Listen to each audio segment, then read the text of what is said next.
আল্লাহর এক গোলাম 700 বছর আগের ঘটনা। ভাইয়েরা আমার, ওলামায়ে কেরাম হয়তো নাম শুনেছেন, আব্দুর রহমান জামি রহমাতুল্লাহ আলাইহি। তিনি একজন বড় মস্ত আল্লাহওয়ালা ছিলেন। উনি মক্কার পাগল, মদিনার পাগল। উনি যখন মক্কাতুল মুকাররমার সফরে গেলেন, মক্কায় হজ পালন করার পর মদিনায় যাবেন, বন্ধুর বাড়িতে গেলে কিছু না কিছু হাদিয়া নিয়ে যায়। বিয়ার বাদ গেলে কিছু না কিছু হাদিয়া নিয়ে যায়। আমি আব্দুর রহমান জামি মদিনার পাগল, আমি কি নিয়ে মদিনাতুল মুনাওয়ারায় যাবো? সুবহানাল্লাহ। আব্দুর রহমান জামি রহমাতুল্লাহ আলাইহি কয়েকদিন যাবত মদিনায় যায় না, কোথাও যায় না। সারাদিন 24 ঘন্টা একটাই ফিকির, আমি কি হাদিয়া নিয়ে যাবো। না ঘুমায়া 24টা ঘন্টা আল্লাহর ঘরে তওয়াফ করে, নামাজ পড়ে, আবাদত করে আর গবেষণা করে।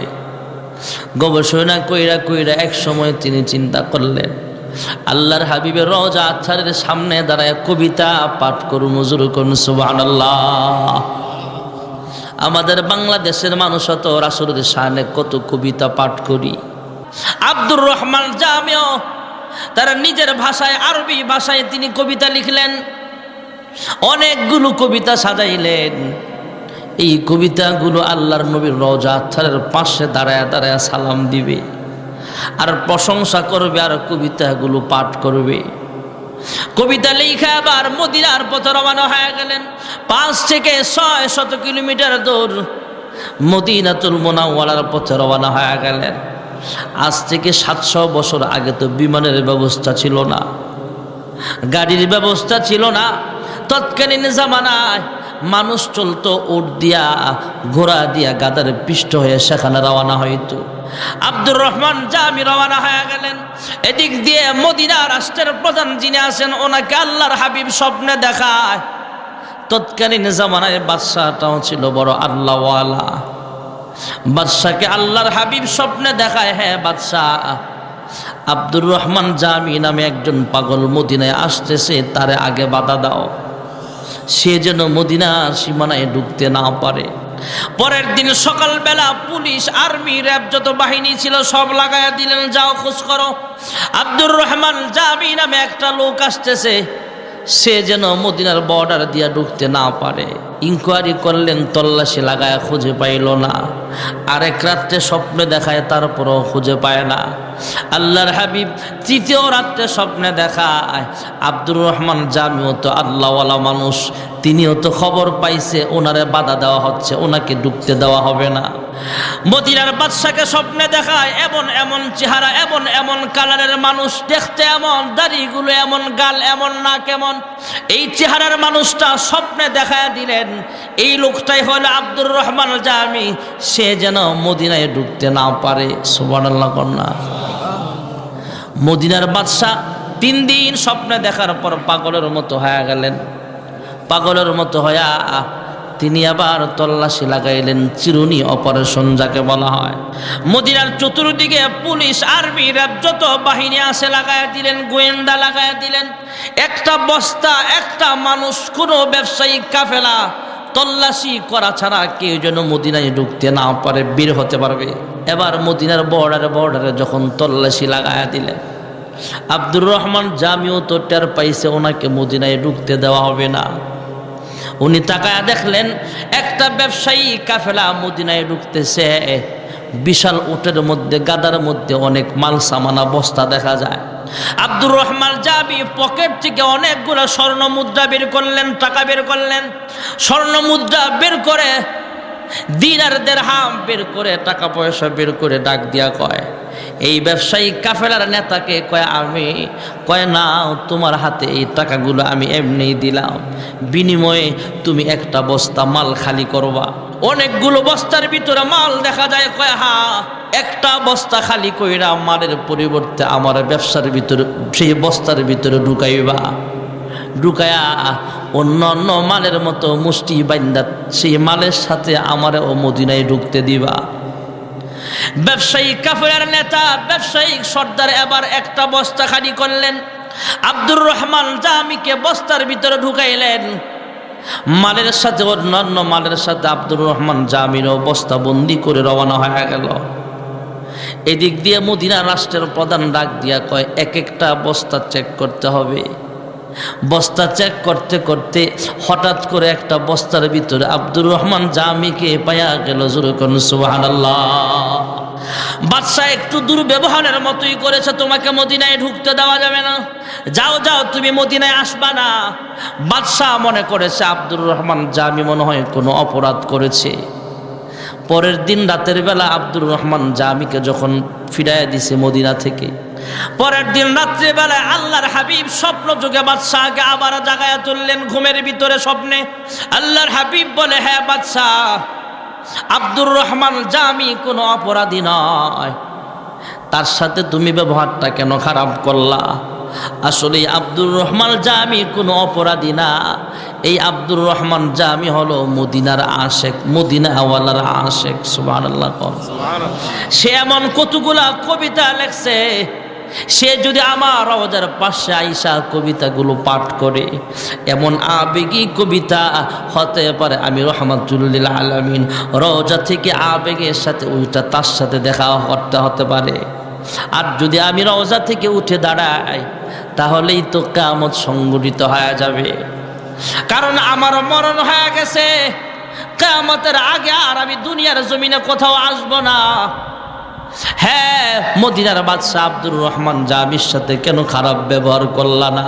সে আসলেই দুশ্মন নয়, সে হলো আমি নবীর আশেক। জোরে কোন সুবহানাল্লাহ। আল্লাহ সবাইরে মদিনার আশেক বানাও। জোরে কোন আমিন। যেই কথাটা বলতেছিলাম, বাম পাশে সাইনবোর্ডে লেখা আছে বাইনা বাইতি ওয়া মিম্বার রিয়াজুল জান্নাহ। একটু সামনে গেলেই বিশেষ করে বাংলাদেশের হাজী সাহেবরা হাউমাউ করে কাঁদতে আরম্ভ করে। জিজ্ঞেস করা হলে, হে হাজী সাহেব কেন কান্দেন? কয় হুজুর, এতদিন ৬০০০ কিলোমিটার দূর থেকে যখন দুরূদ পড়তাম, দোয়া আমল করতাম, আমাদের আমলের হাদিয়াগুলো ফেরেশতারা আল্লাহর নবীর রওজা আত্মারে পৌঁছানোর ব্যবস্থা করত। আর এই মুহূর্তে এমন একটা জায়গায় দাঁড়ায় সালাম দেব, তাকায় দেখেন সবুজ গম্বুজের নিচে আল্লাহর নবীর রওজা আত্মারে দেখা যায়। এতদিন ৬০০০ কিলোমিটার দূর থেকে যখন সালাম দিতাম, আল্লাহর হাবিবের কাছে ফেরেশতারা আমাদের নাম ঠিকানা সহ পৌঁছায়া দিত। আমরা এখানে বসে যারা আমল করতেছি, আমাদের আমলের হাদিয়াও নাম ঠিকানা, বাবার নাম ঠিকানা সহ ফেরেশতারা আল্লাহর নবীর রওজা আত্মারে পৌঁছায়া দিবে। যেরকম সুবহানাল্লাহ।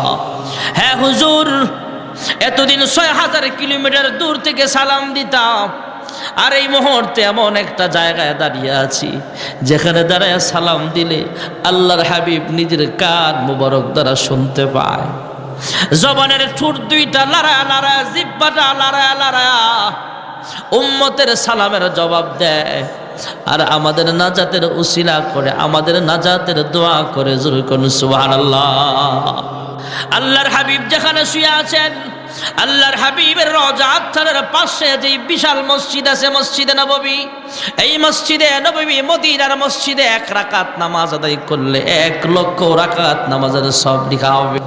আল্লাহর নবীর রওজা আত্মারের পাশে যেখানে মসজিদ নববী আছে, সেখানে 50,000 রাকাতের সব হয়। ভাইরা আমার, 1 লক্ষ নয়, 50,000 রাকাতের সব সেখানে নামাজ পড়লে হবে।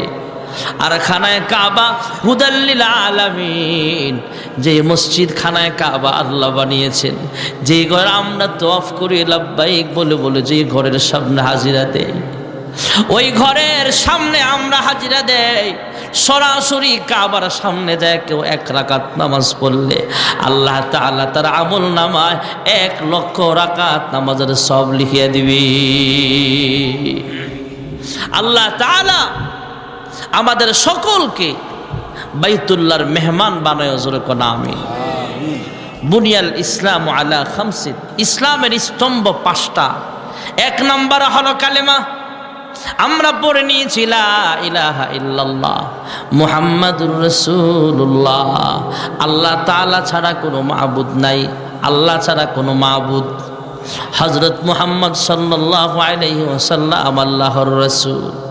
এরপর প্রথম আমল হলো 5 ওয়াক্ত নামাজ। এতক্ষণ যে মসজিদের আলোচনাগুলো করলাম, এর উদ্দেশ্য হলো মসজিদ বানাইছেন আল্লাহর কুদরতি ভাই সাজদা দেওয়ার জন্য। আমাদের 5 ওয়াক্ত নামাজ দরকার, জোরে কোন আছে না নাই?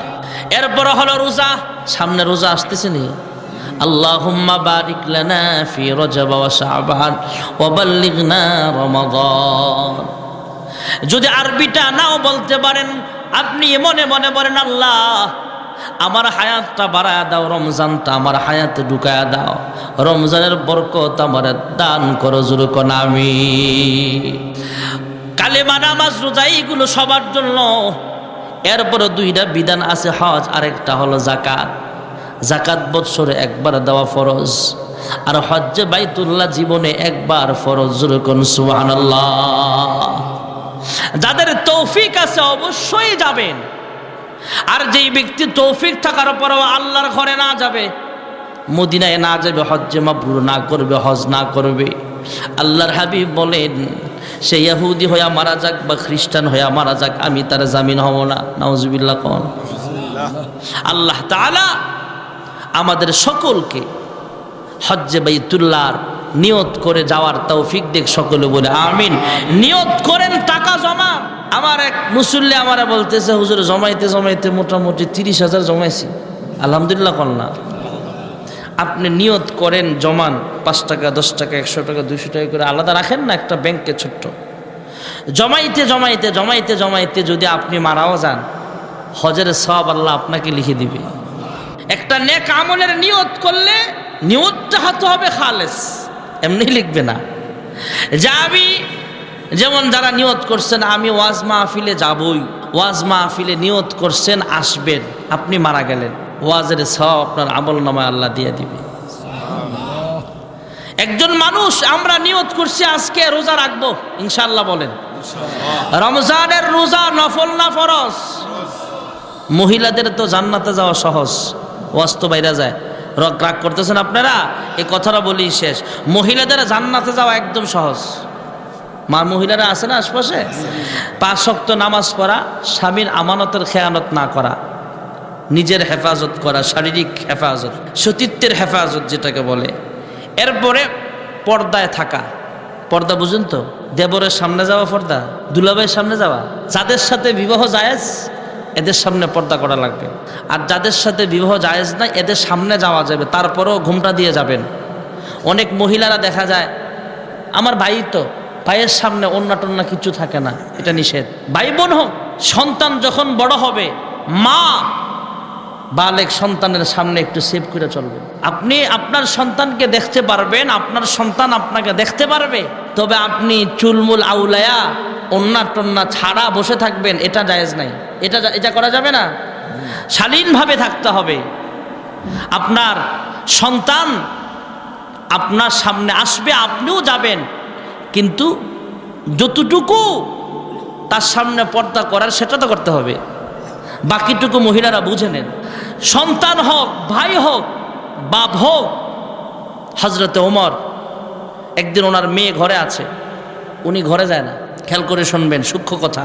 একজন সাহাবী বলে, ঘরে যান না কা? কয় আমার মেয়েটা একা ঘরে, আমার মেয়েটা একা ঘরে, তো ওখানে আমি তো পুরুষ মানুষ, আমি যে ঘরে যাব যদি আমাকে শয়তান ধোকা দেয়। আমাদের বাংলাদেশে এমন ইতিহাস আছে না নাই? সৌদি আরব থেকে আসছে, মেয়েরে প্রেগনেন্ট দেখে গেছে বউ, 8-10 বছর পরে আসছে, আসার পরে মেয়ে দীক্ষা পাগল হয়ে গেছে। কত বড় হাইওয়ান হতে পারে এটা! মেয়ের পেটে বাচ্চা দিয়ে আবার বিদেশ গেছে, এমন ইতিহাস আছে না নাই? এটা লজ্জার জন্য বলছি না, হচ্ছে এমন। আমরা এত পশু হয়ে গেছি, নিজের মেয়েটাকেও ছাড়তে না, কত বড় হাইওয়ান। এই জন্যে মেয়েটাও বাবার সামনে যখন যাবে শালীনভাবে যাবে। আমরাও যখন মারা যখন সন্তানের সামনে যাব, সেভ করে যাব। ঘরের ভিতরে পর্দা আছে, যাদের সাথে দেখা করা জায়েজ এদের সাথেও কিছু পর্দা আছে। তাহলে মহিলারা নামাজ, পর্দা, আরেকটা হলো রমজানের রোজা। সুবহানাল্লাহ। এখন বলবেন হুজুর ওয়াসামাত শাহরাহা, আল্লাহর নবী মহিলাদের ক্ষেত্রে আলাদা রোজার কথা কেন বললেন? মুরব্বীরা বুঝবেন। রমজানে কোনো কারণে মহিলারা রোজা ভাঙ্গে কিছু সময়ের জন্য, 3 দিন 5 দিন 7 দিন, এমন আছে না নাই? ওইগুলা অনেক মহিলারা আদায়ই করে না পরবর্তীতে। নামাজ মাফ, ওই নির্দিষ্ট টাইমে নামাজ কাজা হলে নামাজ কাজা করতে হবে না, কিন্তু রোজা যখন ভাঙবে পরবর্তী সময়ে কাজা করতে হবে। এই জন্য সওমাত সাহারাহা আলাদা মহিলাদের জন্য আল্লাহর হাবিব বলেছেন, রমজানে যদি 3টা রোজা ভাঙে পরবর্তী মাসে কাজা করতেই হবে। যেই মহিলারা 5 ওয়াক্ত নামাজ ঠিক মতো পড়বে, নিজের লজ্জাস্থানের হেফাজত করবে, আল্লাহর হাবিব নিজের সতীত্বের হেফাজত করবে। আল্লাহর হাবিব বলেন হাসরের মাঠে আল্লাহ তাআলা মহিলাকেও হেফাজত করবেন। আর এই মহিলা যদি আরো আমল করেন, রমজানের রোজাগুলো ঠিক মতো রাখে, স্বামীর আমানত ঠিক মতো বজায় রাখে, জান্নাতের সব দরওয়াজা দিয়া তাকে ডাকবে। যেই দরজা দিয়া ইচ্ছা সেই দরজা দিয়া আল্লাহ জান্নাতে প্রবেশ করতে পারবে। যেই কথা থেকে গেলাম রমজানের রোজা, আমরা যদি নিয়ত করি ইনশাআল্লাহ রমজানের রোজা রাখবো, রোজার আগে যদি মারা যায় রোজার সওয়াব পাবেন। সুবহানাল্লাহ কন্যা। আল্লাহ আমাদের সবাইকে মরণ পর্যন্ত আল্লাহর গোলাম হয়ে কবরে যাওয়ার তৌফিক দেখ, জোরে কোন আমিন। আর আল্লাহর গোলাম বানাইবার ফ্যাক্টরি কারখানা হলো এই মাদ্রাসা, হাফিজিয়া মাদ্রাসার প্রতি খেয়াল রাখবেন। নিজেদের সন্তান মাদ্রাসায় দিবেন, নাতি দিবেন, সন্তান নাই নাতি তো আছে, নিজের বংশের কাউকে মাদ্রাসায় দিবেন। এই কবরে শুয়ে গেলাম, এই কবরে কাজে লাগবে। আল্লাহ তাআলা আমাদের সকলকে কথাগুলো বুঝার আমল করার তৌফিক দেখ, জোরে কোন আমিন। দোয়া হয়ে যাবে, কেউ উঠবেন না। দোয়ার আগে আর কেউ আসেননি যে হুজুর আমি কালেকশন কিসের জন্য, মাদ্রাসার প্রতি সবাই খেয়াল রাখবেন, বিশেষ করে এলাকার সন্তান দিবেন বেশি বেশি। জি জি মাশাআল্লাহ। আচ্ছা, আল্লাহ তাআলা সকলের এই নেক কাজটা আল্লাহ কবুল করুক, সকলে বলে আমিন। দোয়া হয়ে যাক। মুরব্বী আপনারা কেউ দোয়া করেন। আলহামদুলিল্লাহি রাব্বিল আলামিন والصلاة والسلام على أشرف الأنبياء والمرسلين وعلى آله وأصحابه أجمعين. ربنا ظلمنا أنفسنا وإن لم تغفر لنا وترحمنا لنكونن من الخاسرين. يا رب العالمين يا أكرم الأكرمين.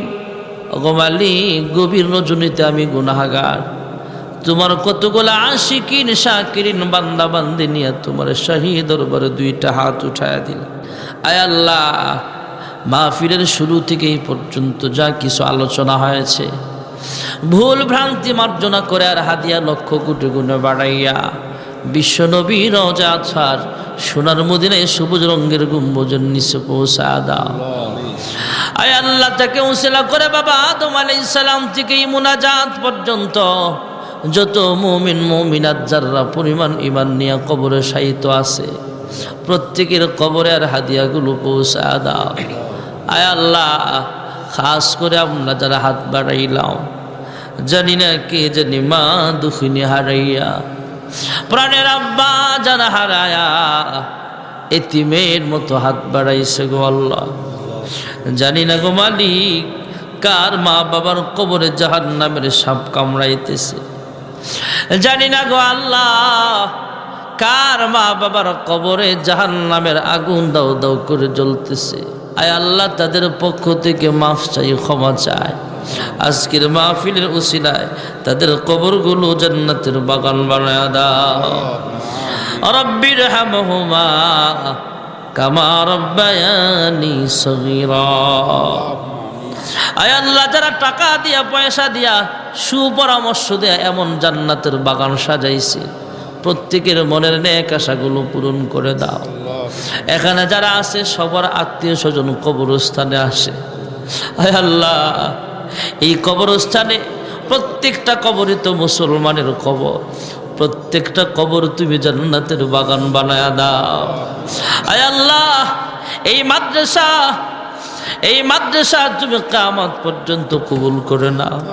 এই মাদ্রাসার বরকতে আমাদের সকলকে তুমি মাফ করে দাও। আয় আল্লাহ, আমার মতো গুনাহগার আসমানের নিচে জমিনের উপরে আরেকজন নাই। আমার গুনাহের খবর যদি আব্বা জানে কোনোদিন সন্তান বলে ডাক দিবে না। আমার গুনাহের খবর যদি বাজারের দোকানদার জানে আমার কাছে কেনা বেচা করবে না। আমার গুনাহের খবর যদি ড্রাইভার জানতো তাহলে ড্রাইভার গাড়ির সিটে আমাকে বসতে দিত না।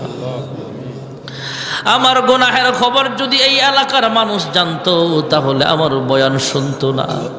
আয় আল্লাহ, আমাদের গুনাহগুলো যেমন গোপন রেখেছ, গোপনে গোপনে আমাদের সকলের জিন্দেগির সব গুনাহ খাতাগুলো মাফ করে দাও। আদর কো রিয়ামানো শাল্লা বানায়া, কেমনে দিবা জাহান্নামে ফেলিয়া। গুনার বোঝা মাথায় লয়া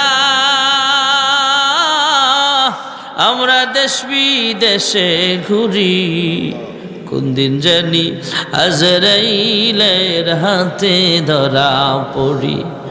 কবরেরই আযাব যদি মানুষ দেখিত,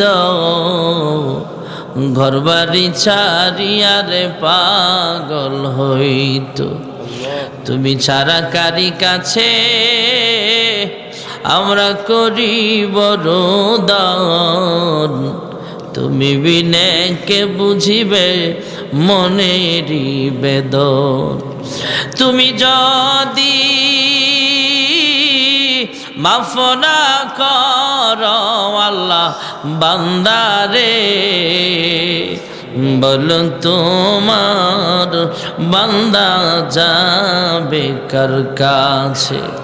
আয় আল্লাহ, ফিরে দিও না আমাদের সকলের জিন্দেগির সব গুনাহ খাতাগুলো মাফ করে দাও।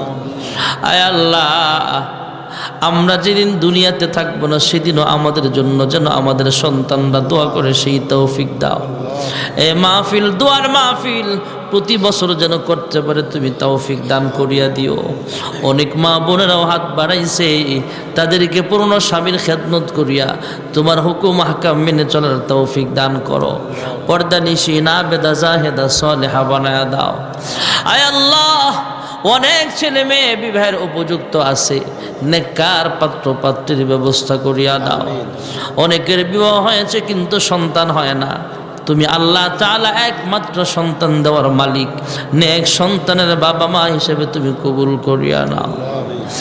আয় আল্লাহ, আমাদের সকলকে 5 ওয়াক্ত নামাজি বানায় দাও। সামনে রমজান আসতেছে, আমাদের হায়াতে বরকত দাও। রমজানের রোজাগুলো রাখার তৌফিক দিও। আয় আল্লাহ, আমাদের সকলকে সুন্নতি দাড়িওয়ালা বানায়া দাও। আয় আল্লাহ, আমাদের প্রত্যেকটি ছেলে মেয়ে কোরআনী শিক্ষায় শিক্ষিত হয়ে পিতামাতা ও সমাজের খেদমত করার তৌফিক দান করিয়া দাও। হে মালিক, জানি না কার জানি আজকের মাহফিল শেষ মাহফিল হয়ে যাবে, কোন দিন জানি মালাকুল মউত আজরাইল সামনে এসে হাজির হয়ে যাবে।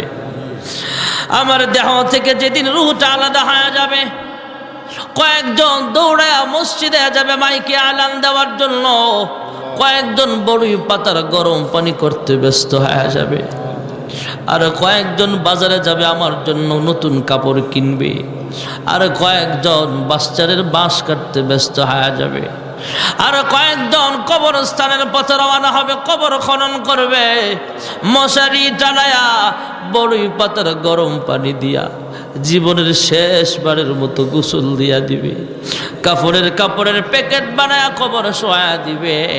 আয় আল্লাহ, সাদা মার্কিন কাপড়ের প্যাকেট হওয়ার আগে সাদা 2টা ইহরামের কাপড়ে জড়ায়া লব্বাইক লব্বাইক বলে বলে তোমার ঘরখানায় কাবার সামনে হাজিরা দেওয়ার তৌফিক নসিব করে দাও।